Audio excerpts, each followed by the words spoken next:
नमस्कार, news for nation देख रहे हैं आप। आपके साथ मैं हूं ऋचा शर्मा। किसान बिल के विरोध में आज तेजस्वी यादव की अगुवाई में धरना प्रदर्शन किया जा रहा है और इस प्रदर्शन में शामिल होने के लिए तेजस्वी यादव निकल चुके हैं। लेकिन निकलने से पहले तेजस्वी यादव ने आगाज कर दिया और ये कह दिया चेताते हुए कि रोक सको तो रोक लो, क्योंकि तेजस्वी घर से निकल चुका है। इसके साथ उन्होंने सिर्फ पीएम मोदी पर नहीं बल्कि नीतीश कुमार पर भी हमला बोला और ये कहा कि अनुकंपाई मुख्यमंत्री नीतीश कुमार में अगर हिम्मत है तो आज मुझे रोक कर दिखाए। आपको बता दें कि मोहन भागवत जो कि आरएसएस प्रमुख है, पटना आए हैं, लेकिन उन पर निशाना बनाते हुए तेजस्वी यादव ने कहा कि ये गोडसे को मानने वाले लोग हैं। जब हम गांधी जी की मूर्ति के सामने धरना प्रदर्शन करना चाहते हैं, उनको प्रतीकात्मक के तौर पर करना चाहते हैं, तो आखिर हमें रोका क्यों जा रहा है? क्योंकि ये गोडसे वाले लोग हैं। और इसके साथ मुख्यमंत्री नीतीश कुमार को कहा कि ये तो बीजेपी के अनुकंपाई वाले मुख्यमंत्री हैं, हिम्मत है तो रोक के दिखाए।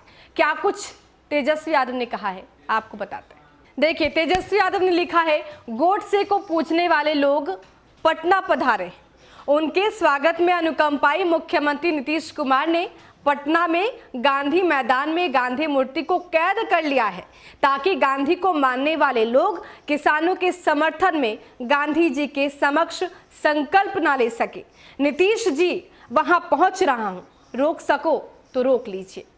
तो देखिए, तेजस्वी यादव ने 2-3 पॉइंट्स पर घेरने की कोशिश की। पहला लिखा है कि गोडसे को पूजने वाले लोग, और गोडसे को पूजने वाले लोग कौन हैं? तो वो है मोहन भागवत, जो कि पटना पधार चुके हैं और उन पर सबसे पहले तेजस्वी यादव ने निशाना साधा, बीजेपी पर निशाना साधा और कहा कि वो पार्टी जो है वो गांधी को नहीं, गोडसे को पूजने वाली पार्टी है। और वो जैसे ही पटना पहुंचे, नीतीश कुमार उनके स्वागत में, अनुकंपाई मुख्यमंत्री बीजेपी के नेता के स्वागत में पांव पसारे हुए हैं, फूल बरसा रहे हैं। लेकिन हम जब किसानों के हित में उनकी बात उठाना चाहते हैं, किसानों की हक की लड़ाई में उनके साथ रहना चाहते हैं, तो इनको ये चुभ रहा है और इसलिए इन्होंने गांधी जी को ही कैद कर दिया, गांधी मैदान पर ही ताला जड़ दिया और हमें प्रदर्शन करने से रोक रहे हैं।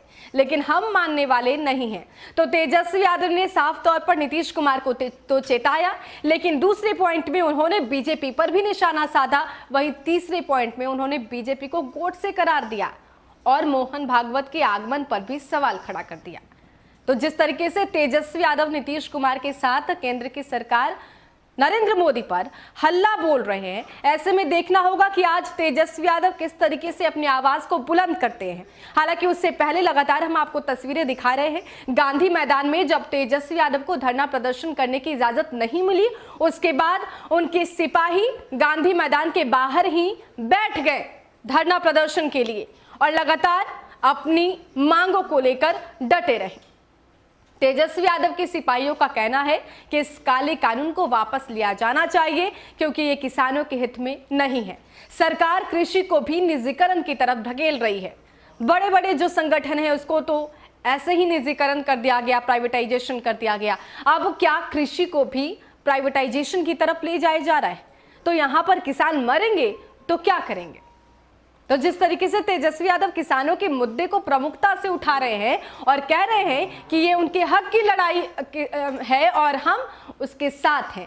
तेजस्वी यादव को जब वहां पर अनुमति नहीं मिलती है, उसके बाद अपने सिपाही को वहीं धरना स्थल के बाहर ही बैठा देते हैं और कहते हैं यहाँ पर धरना प्रदर्शन होगा, लेकिन हम रुकने वाले नहीं हैं। तनाशाही रवैये के खिलाफ हम अपनी आवाज बुलंद करते रहेंगे। अब देखना होगा कि तेजस्वी यादव और किस तरीके से नीतीश कुमार पर हमलावर नजर आते हैं और सरकार को अपनी मांगों के आगे झुकाने की पूरी कोशिश करते हैं। फिलहाल के लिए इतना ही। बने रहे हमारे साथ और देखते रहे न्यूज फॉर नेशन। नमस्कार।